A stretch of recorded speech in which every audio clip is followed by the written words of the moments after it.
Chapter 1: The Arrival, First Night. The documentary begins with the chaotic sounds of the intake process, distant shouts, clanging metal doors, and the shuffle of feet across cold concrete.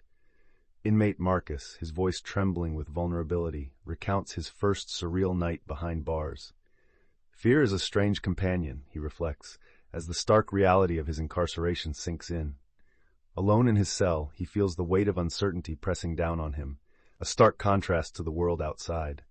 Overhead, the fluorescent lights flicker, casting shadows that dance along the walls, mirroring Marcus's racing thoughts. He strains to listen to the hushed conversations echoing in the halls, drawing him into the lives of his fellow inmates. Each whisper tells a story, a man haunted by regret, a teenager seeking acceptance. In this raw, disorienting moment, Marcus begins to grasp the profound complexity of the lives entwined within these prison walls. Chapter 2: The Bonds, Brotherhood in Shadows. Layla sits at a worn table in the common area, shuffling a deck of cards in her hands, the clatter echoing against the stark concrete walls. The sound of laughter fills the air, a rare melody amidst the heaviness of incarceration.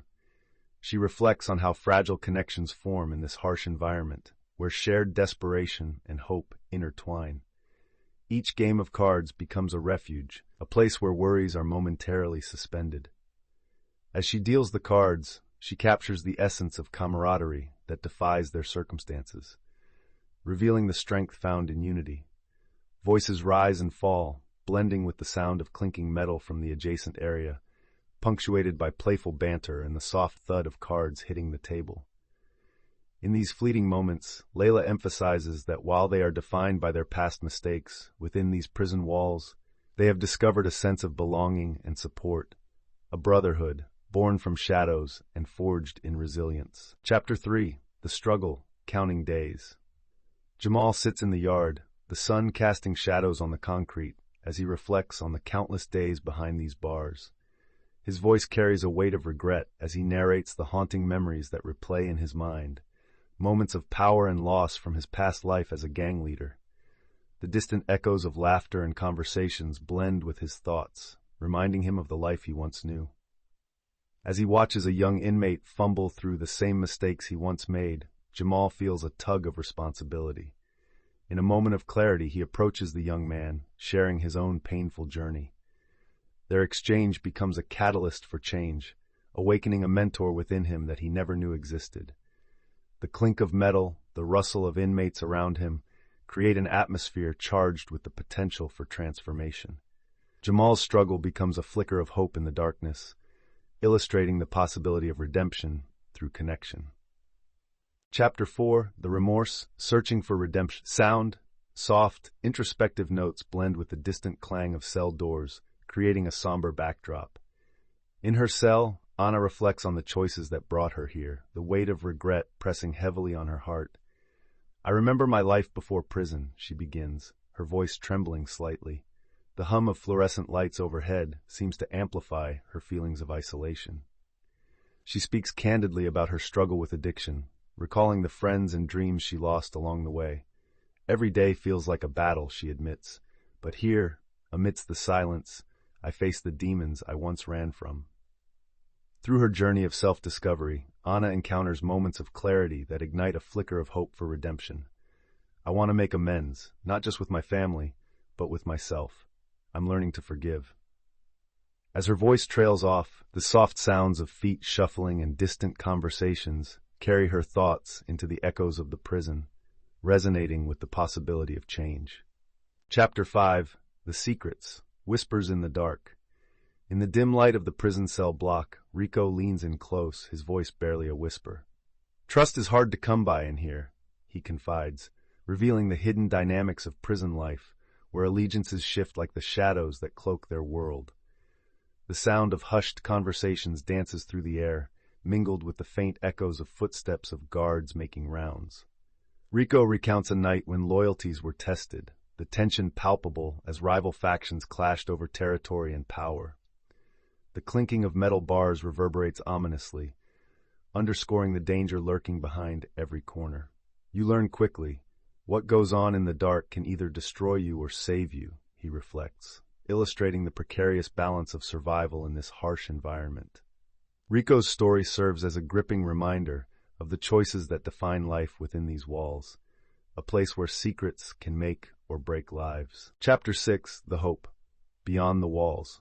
In this chapter, Tara, a compassionate social worker, steps into the prison's vibrant educational program where transformation unfolds. Her voice is warm and inviting as she shares anecdotes of inmates discovering their potential through art and education. Each brushstroke she illustrates represents a story of resilience, a gateway to a future beyond these walls. The cheerful sounds of laughter and creative chatter fill the air, intertwining with the clinks of paintbrushes and the rustle of paper, mirroring the hope that pulses through the room. Tara reflects on individuals like Ben, who once lost, now finds purpose in learning, igniting a passion that spurs his desire for change. As she speaks, the ambient noise enhances the atmosphere, uplifting listeners with the spirit of possibility. Every lesson learned, Tara concludes, is a step closer to reclaiming their lives. Hope lingers, a powerful reminder that change is attainable, even in the darkest places. Chapter 7, The Isolation, The Silent Cell. In the dim confines of her solitary cell, Evelyn finds herself engulfed in a void that seems to amplify the echoes of her thoughts. The rhythmic drip of water from a crack in the ceiling punctuates the stillness, each drop a reminder of the time slipping away. As she reflects on her isolation, her voice trembles with the weight of despair and introspection. "I never imagined loneliness could feel so heavy," she confesses, sharing the haunting memories of her life before prison. Amidst the overwhelming silence, she confronts her demons, grappling with guilt and the profound loneliness that wraps around her like a shroud.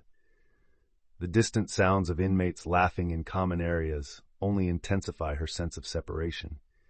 Yet through her vulnerability, Evelyn discovers a flicker of resilience, a yearning to be heard and understood, a reminder that even in the darkest corners, the human spirit seeks connection.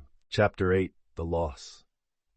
Carlos sits on the edge of his cot, staring at the faded photograph of his family taped to the wall. The sound of a distant phone ringing echoes through the corridor, a reminder of the calls he longs to make but often hesitates to dial. In this entry, he reflects on the profound void left by his absence, how his children's laughter feels like a ghost haunting these concrete walls. As he describes the ache in his heart, the ambient sounds of inmates chatting in nearby cells blend with the melancholic clanging of metal gates, emphasizing his isolation.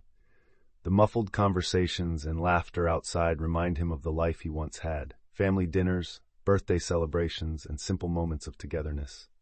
Carlos grapples with guilt and regret, expressing a yearning to be more than just a distant memory in their lives. His diary entry serves as a testament to the struggle of maintaining connections despite the miles of separation created by prison bars. Chapter 9, The Pain, Scarred Souls. Dante sits in the corner of the yard, his voice trembling as he begins to share his story. Memories flood back, heavy and visceral, embodying the chaos of his prison life. Each day feels like a replay of violence, he says, the weight of his past pressing down on him. The echoes of distant shouting and metal clanging create a haunting backdrop, amplifying his pain. He recounts the day he found himself in the middle of a brutal fight, the raw instincts of survival taking over. "It wasn't just fists," he reflects. "It was everything I've ever been, a culmination of lost moments and broken trust." The ambient sounds shift, drawing listeners into the heart of his turmoil. Yet in his reflection, there's a glimpse of understanding. "I learned that pain doesn't have to define me," he whispers, revealing a flicker of hope buried deep within the scars, both seen and unseen. Chapter 10, The Strength, Voices of Resilience. Fatima's voice emerges, strong yet tender, as she reflects on her time in the prison community. "This place could have broken me," she begins, but instead it became a sanctuary of strength. The ambient sounds of group discussions fill the air, punctuated by soft laughter and affirming words. She recounts the supportive circle of women who gather weekly, sharing stories, fears, and triumphs. "We lift each other up," Fatima continues, finding power in vulnerability. The clinking of plastic chairs and the rustle of shared notebooks create a backdrop of camaraderie. Fatima shares a pivotal moment when she stood up, to speak about her struggle with self-worth, realizing for the first time that her experience mattered. "Here, I found my voice," she asserts, instilling hope in those who listen. Through the echoes of resilience, Fatima illustrates how community fosters not only survival, but the possibility of thriving behind bars. Chapter 11. The Transformation. New Beginnings. Ben, a soft-spoken inmate with an infectious enthusiasm for learning, opens his diary entry by reflecting on the stark contrast between his former life and the possibilities that education has afforded him inside prison. With ambient sounds of pencils scratching on paper and distant chatter from a classroom, Ben describes how he found solace in books and the thrill of attending classes. "As I flip through pages, I glimpse a future that feels unattainable," he narrates, his voice filled with hope. He shares the joy of discovering subjects he never thought would interest him, like history and literature, and how they've sparked a desire to contribute positively to the world outside. He recounts the camaraderie forged with fellow inmates during study groups, emphasizing the power of knowledge as a tool for transformation. In the backdrop, the sounds of laughter and encouragement echo, illuminating a sense of community where change is possible. Ben's story exemplifies that even in confinement, new beginnings can take root. Chapter 12. The Reflection. Looking back. Liam, a reflective inmate, takes center stage in this poignant entry. He begins by recounting the moments that led him to incarceration, detailing the foggy haze of poor choices and fleeting thrills. The soundscape features the rhythmic ticking of a clock, echoing the passage of time, emphasizing the weight of regret pressing down on him. Liam's voice trembles as he shares the faces of those he's hurt, revealing the internal struggle to reconcile his past with the man he hopes to become. He describes long nights spent in contemplation, where the stark reality of his decisions unravels beneath haunting memories. Listeners hear the distant clang of cell doors, symbolizing the barriers he created for himself. As he wraps up his entry, Liam's tone shifts to one of hope, expressing a strong desire for redemption and a better future. He leaves us to ponder the lessons of his journey, underscoring that reflection can be a powerful catalyst for change. Chapter 13. The Anger, Fury Behind Bars.